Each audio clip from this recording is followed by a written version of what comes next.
الحمد للہ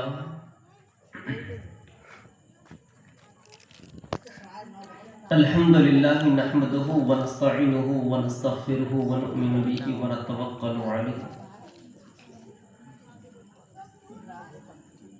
ونعوذ باللہ من شرور انفسنا ومن سیئات اعمالنا من يهده الله فلا مضل له ومن يضلل فلا هادي له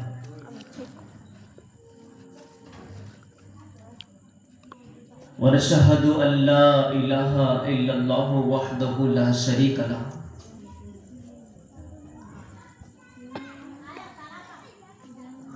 ونشهد أن محمدا عبده ورسوله أما بعد فأعوذ بالله من الشيطان الرجيم بسم الله الرحمن الرحيم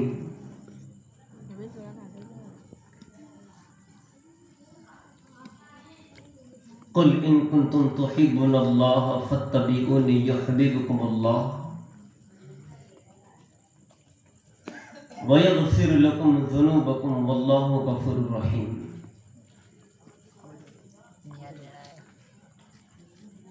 لی خمسة اطفی بها حر الوباء الحاتمہ المصطفى والمرتضى وابناهما والفاطمہ غوث اعظم بمن بے سر و سامہ مددے قبلہ دی مددے کعبہ امام مددے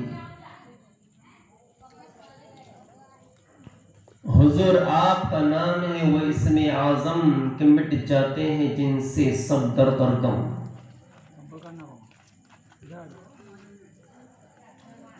وظیفہ ہے میرا ہر لحظہ و ہر دم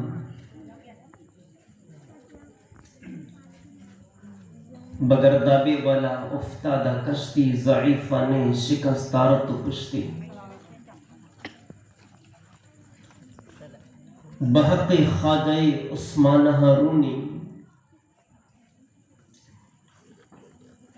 مدد کنی یا معین الدین چشتی مدد کنی یا معین الدین چشتی مدد کنی یا معین الدین چشتی یا مرشد برحق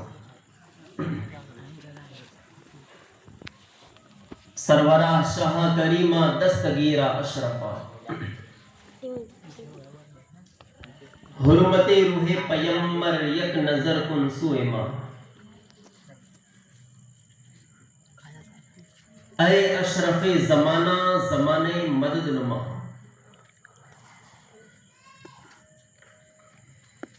درہائی بستہ راز کلید کرم کشا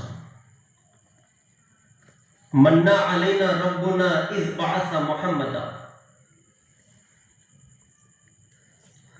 ایدہ بِأَيْدِهِ ایدنا بِأَحْمَدَ ارسلہ مبشرا ارسلہ ممجدا صلو علیہ دائما صلو علیہ سرمدا درد پاک ہدیہ پیش کرے اللہم صلی علیہ سیدنا مولانا محمد وعلا آلہ سیدنا مولانا محمد کما تحب و ترضا بکن تصلو علیہ صلاة والسلام علیکہ یا رسول اللہ صلی اللہ تعالیٰ علیہ وسلم بابا سے بلند ایک مرتبہ اور ہدیہ درود پیش کریں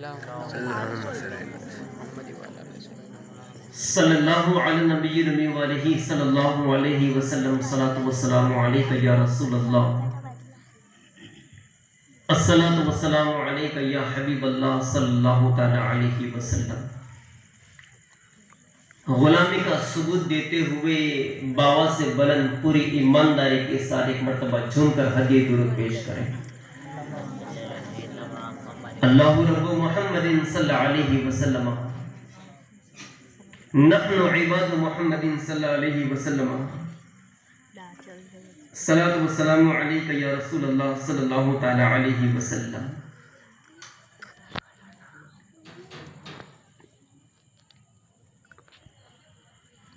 اٹھا لو جام اللہ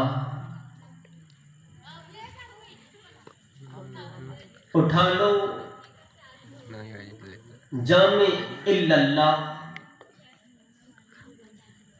جو ہوگا دیکھا جائے گا۔ اٹھا لو جامع الا اللہ، جو ہوگا دیکھا جائے گا۔ پی لو پڑھ کر بسم اللہ، جو ہوگا دیکھا جائے گا۔ پی لو پڑھ کر بسم اللہ، جو ہوگا دیکھا جائے گا۔ سر محشر اس سے جام و مینا چھوٹ جائے گا۔ سر محشر اس سے جام و مینا چھوٹ جائے گا۔ سبھی جنت میں جائیں گے، کمینہ چھوٹ جائے گا۔ اور سر محشر کوئی پوچھے کہ جنت کون بانٹے گا؟ کہہ دو سبحان اللہ۔ سر محشر کوئی پوچھے کہ جنت کون بانٹے گا، تو کہہ دینا رسول اللہ، جو ہوگا دیکھا جائے گا۔ تو کہہ دینا رسول اللہ، جو ہوگا دیکھا جائے گا۔ ایک مرتبہ چن کر ہدیہ درود پیش کرے صلی اللہ علیہ نبی علیہ صلی اللہ علیہ وسلم۔ صلاۃ و سلام علیک یا رسول اللہ صلی اللہ علیہ وسلم۔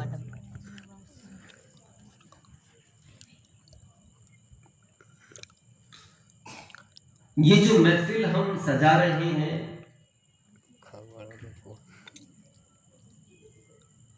اس کا اصل مقصد ہے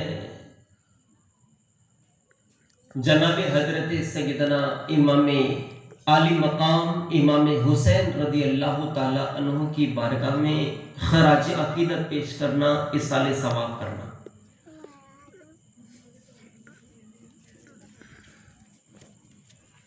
یقیناً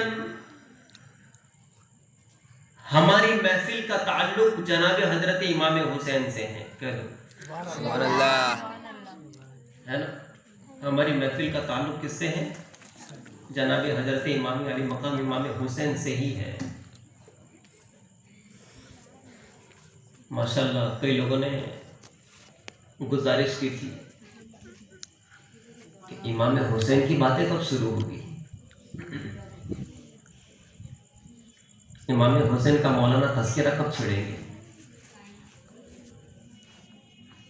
امام حسین کا ذکر کب ہوگا؟ ہمارے جلسے، ہمارا یہ پروگرام ہے نا، وہ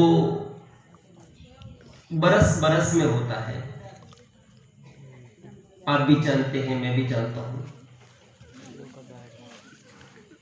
اور آپ لوگوں سے میری ملاقات، مجھ سے آپ لوگوں کی ملاقات ایسے جلسے کی شکل میں بہت کم ہوا کرتی ہے۔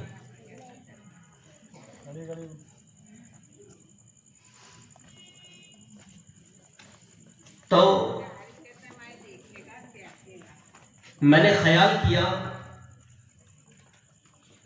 کہ ان 10 دنوں کا فائدہ اٹھایا جائے، ہے نا؟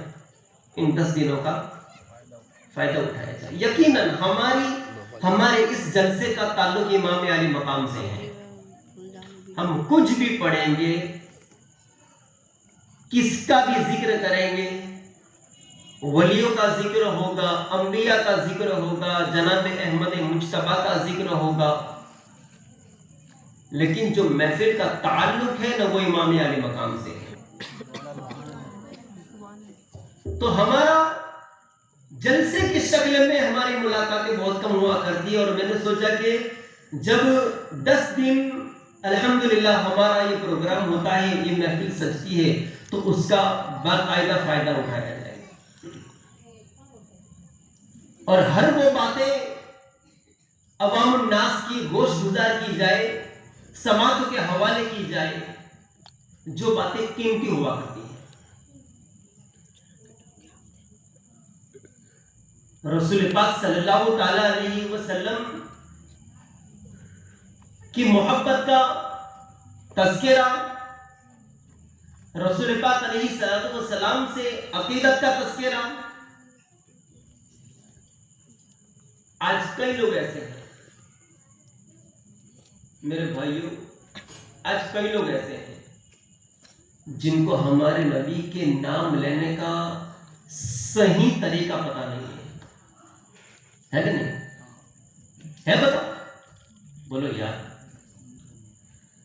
نہیں پتہ ہے ہمارے نبی کا صحیح معنی میں کیسے نام لیا جائے. حضور کا اکثر و بیشتر لوگوں کو پتہ نہیں ہوتا. نبی کو یاد کیسے کیا جائے، نبی کا ذکر ہو تو اس کو اس وقت کیا کرنا چاہیے، اکثر و بیشتر لوگوں کو نہیں پتا. تو کیا ضروری نہیں ہے کہ ایسی محفلوں کا فائدہ اٹھاتے ہوئے ہمارے سرکار کے نام لینے کا طریقہ سیکھا جائے؟ سبحان اللہ، بولو یار. حضور سے محبت، حضور سے جو تعلق ہے، قلبی تعلق، اس کو بڑھایا جائے. کئی جگہوں پر مسلمان بسے ہیں، یہ تو جو کہ نڑیات سٹی ہے، ماشاءاللہ بڑی لمبی چوڑی تعداد میں مسلمان لوگ رہتے ہیں. میں نے ایسی جگہیں بھی دیکھی ہیں کہ جہاں پر مسلمان بسے ہیں، لیکن جب ان کے ہولیوں کو، ان کے ہولیے کو اور ان کے نقش و نگار کو اور ان کے اوتار کو جب دیکھا جاتا ہے تو لگتا ہی نہیں کہ یہ مسلمان ہے. بیچاروں کو کلمہ پڑھنے کا طریقہ پتہ نہیں ہوتا.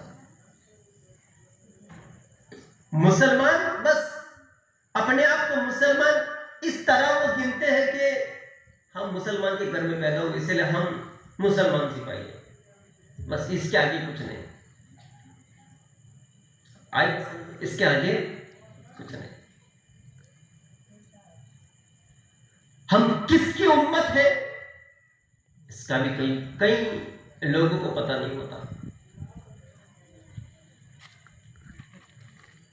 تو میں نے چاہا کہ نبی پاک صلی اللہ تعالی علیہ وسلم کا ذکر چھوڑا جائے تاکہ رسول پاک صلی اللہ تعالی علیہ وسلم کی بات، آپ کی یاد اگر اکیلے میں بھی تمہیں آ جائے تو تمہارا سینہ مدینہ ہو جائے گا. جناب حضرت عائشہ صدیقہ رضی اللہ تعالی عنہ فرماتی ہیں کہ سحری کا وقت تھا، میں کپڑا سل رہی تھی. سحری کا وقت تھا، کپڑا سل رہی تھی. ابھی تو ہمارے پاس یہ بجلیاں ہیں، یہ لائٹ وغیرہ ہیں. اس وقت لائٹ کی سسٹم نہیں تھی، چراغ جلایا جاتا تھا اور اسی کے ذریعہ گھروں کے اندر کیا روشنی کی جاتی تھی. حضرت عائشہ فرماتی ہے کہ سحری کا وقت تھا، میں کپڑا سل رہی تھی، اچانک چراغ بجھ گیا اور میرے ہاتھ سے سوئی نیچے گر گئی. ہمارے نبی کی شان بتا رہا ہوں میں آپ کو کہ ہم جس کی امت میں ہے نا، وہ ہمارا نبی بہت اونچے مقام پر فائز ہے. سبحان اللہ، سبحان اللہ. حضرت عائشہ فرماتی ہے سوئی نیچے گر گئی، چراغ بجھ گیا. اب چراغ بجھ گیا، سوئی نیچے گر گئی. سوئی کی سائز کیا ہوتی ہے؟ سوئی کا پتلا پن کتنا ہوتا ہے؟ سوئی دکھتی کتنی باریک ہے. چراغ بجھ جائے. آج ہمارے لائٹ کی سسٹم ہے، ہمارے گھر کے اندر اگر ہاتھ سے چھوٹ جائے تو ڈھونڈنا مشکل ہو جاتا ہے. ہوتا ہے کہ نہیں ہوتا ہے؟ ہم لوگوں سے زیادہ تو ہماری ماں نہیں جانتی. ڈھونڈنا مشکل ہو جاتا ہے. حضرت عائشہ فرماتی ہے اس وقت تو لائٹنگ کا کوئی انتظام نہیں تھا. سوئی گر گئی، چراغ بجھ گیا.